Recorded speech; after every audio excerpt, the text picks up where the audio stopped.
missed Cha-Cha Real Smooth at Sundance this year, but luckily it was picked up by Apple TV Plus and is coming to the platform. Should you be putting this festival darling at the top of your watch list?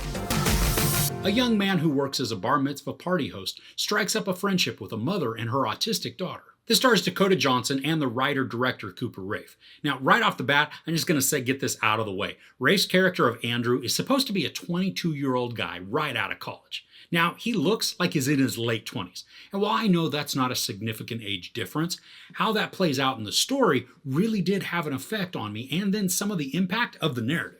So Andrew returns home right after college. He's somewhat aimless, not really sure what he wants to do, but one day he takes his younger brother to a Bar Mitzvah, and through the natural course of the evening, discovers that he has a real talent for getting people hyped and engaged in the party. During that evening, he also meets Dakota Johnson's Domino, a single mom with a teenage autistic daughter named Lola. Lola is played by newcomer Vanessa Berghart, and her performance is endearing, sweet, and very charismatic. Now, it's obvious, almost from the very get-go, that Andrew is attracted to Domino as he flirts with her and has these moments where his stare in her eyes lingers just a bit too long.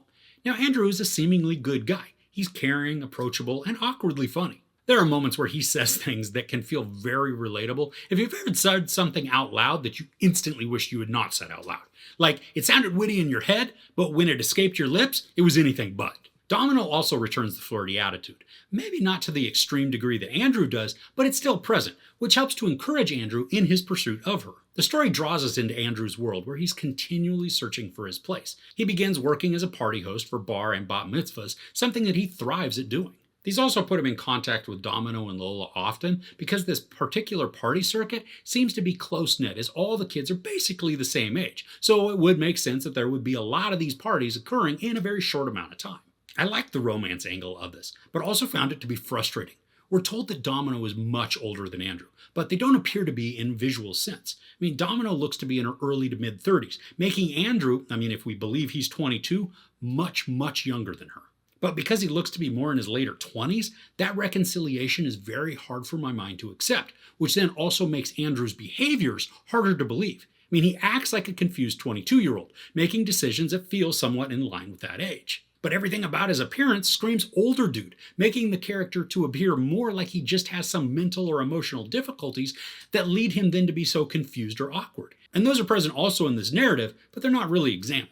The discussion of mental illness is addressed, but peripherally, leading us to only make assumptions about certain characters. Now, the editing in this is sometimes choppy, especially the first half of the film. Scenes transition a way that feels a little jarring, but it's not a consistent feeling. Almost like as the editing process went along, a groove was established, which made the rest of the storytelling flow more easily. Now, there are some supporting characters that I really enjoyed. Leslie Mann plays Andrew's mom, and they have a close relationship, where it's more of a friend-based than parent-kid, but I didn't have an issue with it, just something that was noticeable. Brad Garrett plays Andrew's stepdad, and he's in this minimally, but the antagonism that comes from Andrew feels out of place because there isn't any context given. Now, we can assume that Andrew has an issue with any male figure involved with his mom that isn't his dad, but it's not explained, so we're only left with that assumption and some oddly antagonistic interactions between the two. Evan Asante plays Andrew's younger brother, and I really enjoyed their dynamic. There's a realness to portions where they're not always chummy, but the admiration of a younger brother looking up to his older brother is apparent, and it's executed well. I was really drawn to this story. The romance, while subtle, is engaging, but there's enough tension that's infused to keep us on edge that things may not turn out so well for Andrew. We can root for him and want him to succeed in certain areas, but the reality is that it's probably not going to turn out that way. I like that the story balances the fantastical with reality. While this doesn't break off into some fantasy film, we can see how Andrew wants the world to be just by observing the emotion in his eyes. Longing, desire, hurt, and love are all projected in very palpable ways. The dialogue is frustratingly awkward at times, with stutters and characters hemming and hawing, and it all feels very natural, like we've been allowed to eavesdrop and observe so many private interactions. I enjoyed the growth we see in our characters. Andrew and Domino both have some maturing that needs to occur, and I appreciate that we get to see that play out. Sometimes it's frustrating, other times it's incredibly heartbreaking, but the forward progression that both demonstrate drew me in. And these weren't static characters, even though for portions of the story they were stuck, unable to move out of their emotional rut. So overall, Cha-Cha Real Smooth is an engaging character study of longing, love, and finding your place in this world.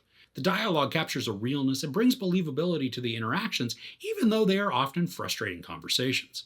The energy of the story is engaging, but is never rushing us through the emotions. The actors bring a great deal of charisma to their characters, creating relationships that feel genuine.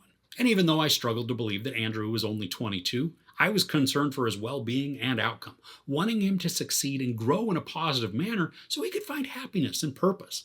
I think the editing was a bit rough at times, but on the whole, the film is wonderful from a visual standpoint, creating a spectacle that had me captivated and invested. There's sex, no nudity, a lot of profanity, and a little bit of violence. I give Cha Cha Real Smooth 4 out of 5 couches. Are there any good emotional dramas you've seen recently? Let me know in the comments below. If you enjoyed this review, please give it a like. Also, don't forget to share and subscribe. I'm Chris. This is Movies and Munchies. Thanks for couching with me. Everybody clap your hands.